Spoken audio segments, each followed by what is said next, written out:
അസ്സലാമു അലൈക്കും വറഹ്മത്തുള്ളാ. കൂട്ടുകാരെ, ഹബീബാണ്. ഞാനിപ്പോൾ ഉള്ളത് രാജസ്ഥാനിലെ അജ്മീറിൽ ഹാജ തങ്ങളുടെ ചാരത്ത് ഹാജ തങ്ങളുടെ പേരിൽ പ്രവർത്തിച്ചു കൊണ്ടിരിക്കുന്ന ജാമിയ മൊയ്നിയ നമുക്ക് എല്ലാവർക്കും അറിയാലോ.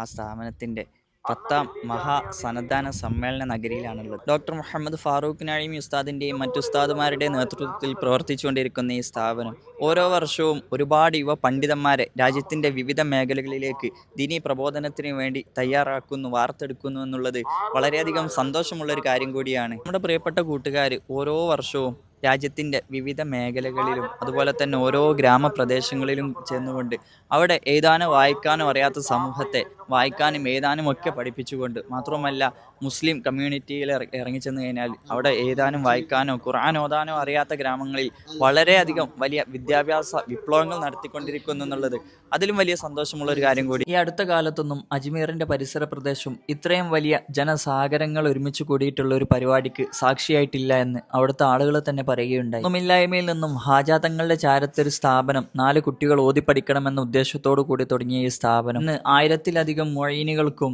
4000-ലധികം മൊയ്നമാർക്കും സാക്ഷ്യം വഹിച്ചു എന്നുള്ളത് വലിയൊരു വിപ്ലവകരമായ ദൗത്യം തന്നെയാണ്. അജ്മീറിലേക്ക് സിയാറത്ത് ലക്ഷ്യം വെച്ച് വരുന്ന നമ്മുടെ എല്ലാ പ്രിയപ്പെട്ടവരും ജാമിയ മൊയ്നിയും കൂടെ സന്ദർശിക്കണമെന്ന് ഓർമ്മപ്പെടുത്തുന്നു.